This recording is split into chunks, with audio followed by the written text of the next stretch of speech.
Una, wala naman talagang bago sa mga katulad ni Harry Roque. Sanay na sanay po yung mga yan na magpakalat ng fake news. Gusto nila kasing i-trigger ang mga kababayan natin at paniwalain.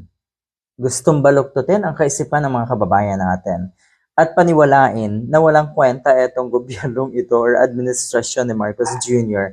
At ang sasalba lang daw kuno nga ay si Sara Duterte. Ganyan po ang nangyayari. Ganyan po ang pinupunto na itong si Harry Roque. So ayan, fake news na naman itong si Harry Roque. Buti talaga. Anyway, kasi sobrang tibay na ng sikmura ng isang Harry Roque. Kaya yung mga ganito na siya ay matag uli as fake news peddler or etong kanyang post na ito kamakailan lang ay walang katotohanan at walang basihan. Nako, yun nga, sanay na itong mga katulad ni Harry Roque sa mga ganitong kalakaran. Diyos ko, nakakahiya ho. So eto, sinagot na po siya ng isang general. Nag-walk out daw, ito yung post ni Harry Roque. Ang ilang generals during a command conference. Sino kaya ang presiding? Sino sila at bakit? Totoo ba? Abangan.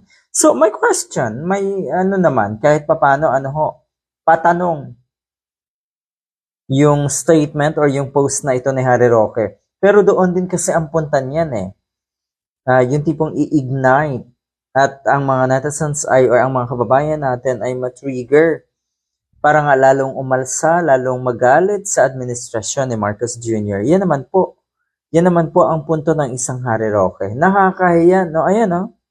Nakita niyo naman yung post niya kamakailan nga lang, Tignan natin ngayon ang statement netong isang general. Tignan natin ayan.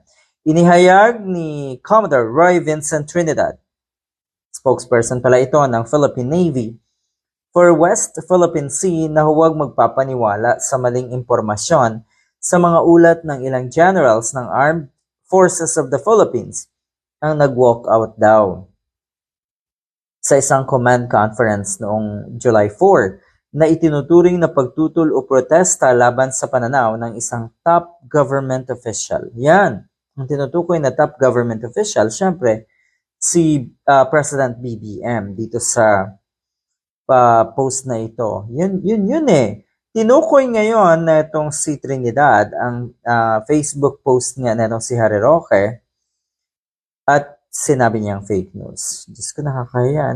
Yung masabihan kang fake news ng isang opisyal din ng ating gobyerno, ay mano pa kaya yung mga kababayan natin na naandyan at mapanuri rin naman minsan nag-aalangan pa nga yung mga government official, halimbawa nasabihan yung kanilang mga or ilang government official din na sila ay mga fake news peddler.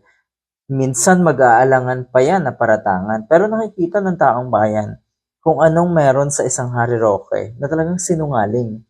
Nagpapakalat ng fake news at kadalasan yung kanyang mga pahayag, yung kanyang mga statement ay walang basihan.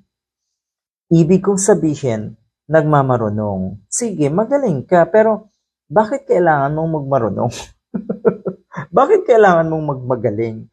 Anong tingin mo sa sarili mo? 'Di ba? Yun yung punto ko Sige, given, marunong ka, may dunong ka, may alam ka sa kung anong mga sinasabi mo, may alam ka sa batas, abogado ka, matalino rin kahit paano ito si Roqueta anyway. Pero bakit kailangan mong magmarunong? Bakit kailangan mong mukha sa maraming kababayan natin na ikaw ay mas lamang sa mga katulad mo na mga abogado, mas lamang ka kuno pagdating sa ganire at ganoon? Hindi pwede yan. Napapansin din po yan ng mga netizens. Napapansin yan ng taong bayan na hindi na dunong ang nakikita sa iyo, Mr. Harry Roque, kundi pagmamagaling at pagmamarunong. Negatibo po yan. Good luck.